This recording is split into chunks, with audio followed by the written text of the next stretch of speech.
대개 후보자로 오시면 축하를 해드리고 시작을 해야 되는데 지금 상황이 그렇지 못하다는 거 아시죠? 주로 그러지 못하는 이유가 지금 거기 앉아 계시는 게 별로 적절치 않다는 이유 때문이거든요. 대체 누가 이 일을 맡아달라고 부탁했습니까? 좀 제가 말씀드리기 어려운 점을 양해해 주십시오. 대통령입니까? 좀 제가 그러면요, 처음에는 때가 적절치 않다고 사양하다가 이걸 맡기로 하신 특별한 이유가 있습니까? 마음을 고쳐먹으신. 어떤 공직이든 국가와 사회를 위해서 봉사하고 일해야 된다는 건 같기 때문에. 권익위도 공직인데. 글쎄요. 뭐 근데 그걸 그렇게 꼭 갈아타셔야 될 이유가 특별히 있었냐고 여쭙는 겁니다. 있습니까?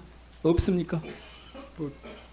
어떤 직책이든 다 사회를 위한 아니요. 건 똑같다고 권익위도 생각합니다. 공직이고 방통위원장도 공직인데 이렇게 바꿔서 맡아야겠다. 처음에는 아니라고 생각을 했는데 맡아야겠다고 생각하신 생각을 바꾼 특별한 이유가 있었냐고 여쭙는 겁니다. 없죠. 그냥 대통령이 부탁하니까 마지못해 어쩔 수 없이 오신 거죠. 방통위법 충분히 살펴보셨죠? 예. 거기 보면 예. 5조 1항 이렇게 되어 있는 거 아시죠? 위원장 및 위원은 방송 및 정보통신 분야의 전문성을 고려하여 대통령이 임명한다. 자, 이 전문성을 고려하여는 위원장의 전제 조건입니까? 아닙니까? 지금 맡으신 업무의 전제 조건입니까? 아닙니까? 그렇습니다. 전제 조건이죠. 예. 그러면 자신은, 그러니까 후보자께서는 스스로 전문성이 있다고 보십니까? 앞으로 노력하겠습니다. 그런 우려를 불식시키기 위해서. 대한민국 중요 국가기관의 수장이 앞으로 노력을 해서 하시겠다는 말씀이, 그럼 지금 그 자리에 적절치 않다는 말씀이신데, 실제로요, 대통령은 왜 지명을 했는지 알 수 없지만 제가 보기엔 위법이에요. 자, 한번 보실까요? 이전에 법조인이 방통위원장을 하신 적이 있는데 바로 이 5조 1항의 앞단을 이 법원에 충실했어요. 다들 어떻게든 저렇게 신문, 방송 혹은 언론, 통신과 관계가 있는 분들이에요. 지금 유일하게 후보자께서는 관계가 없는 분이에요. 제가 심지어는 하도 이 정권에서는 입시비리 수사한 검사가 교육 전문가라고 하고 금융사건 수사한 검사는 금융 전문가라고 해서 금감원장 보내고 막 이렇게 하길래 혹시 후보자님도 검사 시절에 방송통신 관련한 사건을 다룬 적이 있는지 한번 보려고, 그런 전문성이라도 있는지 보려고, 그걸 또 전문성이라고 억지로 우기니까 살펴봤는데 없으시죠? 한 번도? 저희가 그 서면 질의했을 때는 없다고 하셨던데 없으시죠? 없습니다. 그러면 지금 거기 앉아 계시는 게 적절치 않은 거죠? 적절치 않은 거잖아요. 이 법에 위반되는 거잖아요, 지금. 보세요. 이 앞전에 있던 모든 분들은 다 어떤 식으로든 이 전문성이라고 하는, 고려해야 된다고 하는 이 부분을 충족시키고 있었는데 후보자만 지금 그게 없는 거예요. 그러니까 그 자리에 앉아 계시면 안 되는 거예요. 그래서 저는 처음에 사양하셨으리라고 생각을 해요. 그런데 왜 다시 이걸 맡기로 하셨습니까? 얼른 좀 말씀 좀 해주세요. 왜 맡기로 하신 거예요? 제가 제2의 이동관이 되기로 작정을 하신 겁니까? 이동관 전임 위원장이 물러나면서 그랬잖아요.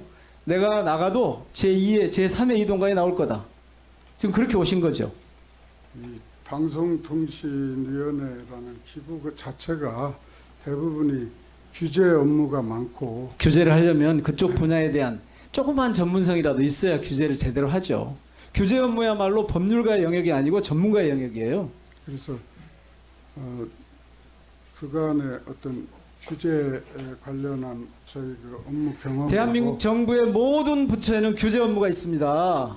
그러면 모든 부처의 장관을 다 규제 전문가, 법률가들로 채울까요? 왜 그 앞뒤가 안 맞는 말씀을 하십니까?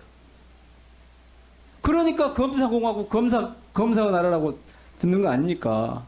지금 잘 생각해 보셔요. 거기 앉아 계셔가지고 이 방통 일이 잘 끌고 갈 수 있을지 없을지. 조금 전에 쭉 몇 분 검증 질의 과정에서도 제대로 답을 하신 게 하나도 없어요. 예를 한번 들어볼게요. 자, 오늘 앞으로 내 과제 중에 하나가 두 번째. 우리 사회의 갈등을 치유하고 국민 대통령에 기여할 수 있도록 미디어의 공정성 회복을 통한 사회적 신뢰자본 축적을 지원하겠다. 지금 공정성에 어떤 문제가 있습니까? 방송, 통신, 미디어가 어떤 공정성에 문제가 있습니까? 진단을 좀 해보셨을 거 아닙니까? 예.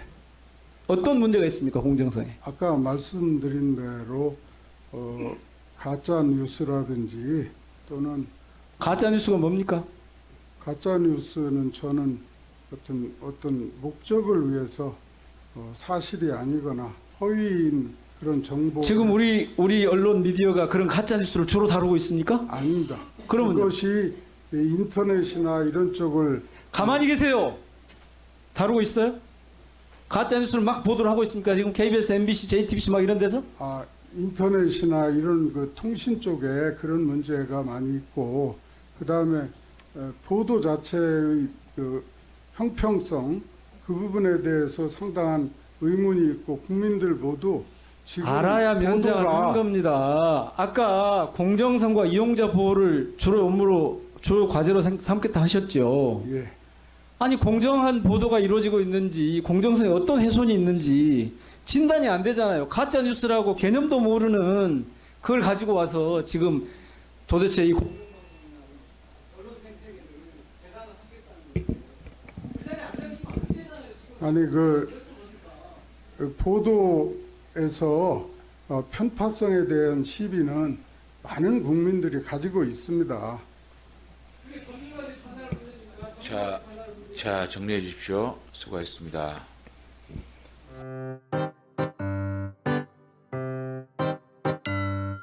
제가 아침에 이거 드렸는데 하나도 안 와요. 29개가? 하나도 안 와. 근데 그 중에 이를테면요. 저서 강력사건 현장 수사람과 수사기법 연구 이런 걸 안 줄 이유가 없는데 안 줘요? 그 다음에 공적조서, 훈장 공적조서.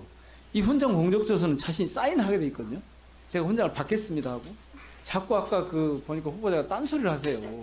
그래서 이 공적조서 좀 줘보라는데 안 줘요. 그 다음에 변호사 재직 당시 수임사건 리스트, 검사 재직 당시 사건 기록 리스트, 뭐 이건 없어요. 오리온 300호 횡령사건 관련 구속영장 기각사유서 이런 건 줘도 되잖아요. 근데 안 줘요 지금. 한국은행 통합별관 신축공사 입찰 관련 무혐의 결정서. 위원장님 세게 좀 해주세요. 뭘 이렇게 숨기고 싶은 게 많답니까? 하나도 안 주셔. 저 후보자님 그 뒤에 그 도와주시는 분들 29개에 대해서 제출하지 못하면 사유라도 알려주세요. 제출하지 못하는 사유. 예를 들면 수임 사건에 대해서는 또 상대 수임 의뢰했던 분들의 개인 신상이 있어서 그러니까 그럴 수도 있다. 뭐 이를테면 29개에 제출하지 못하는 사유 아니면 또 제출하면 언제까지 할 수 있다는 걸 좀 기입을 해서 좀 보고를 해주세요. 자, 질의해 주시기 바랍니다. 세게 했죠?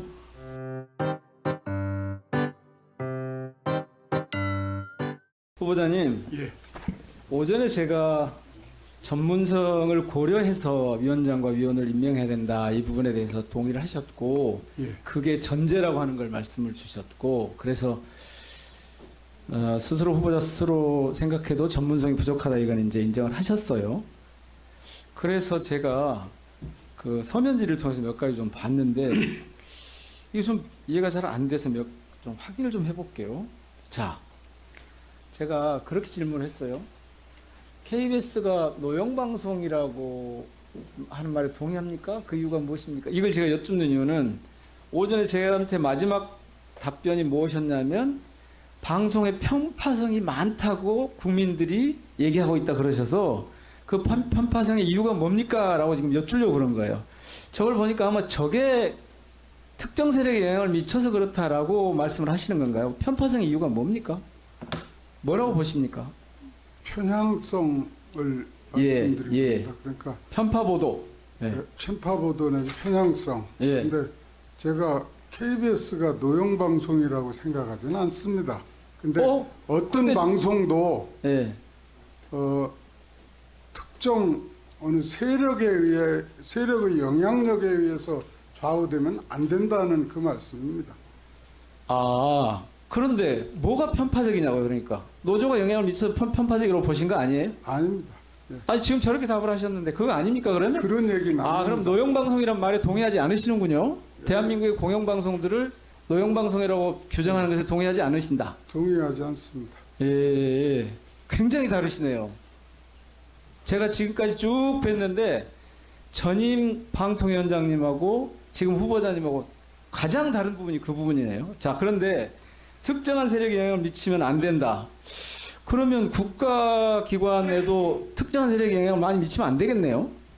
이를테면 검사들이 그냥 곳곳에 포진하면 안 되겠네요. 아, 지금 검사 출신이신데 지금 방통위원장 오셨잖아요. 그런 거죠? 특정 세력이 정부 기관에 과다하게 이렇게 배치되면 바람직하지 않네요? 그건 뭐 여러 가지 견해가 있을 수 있다고 생각합니다.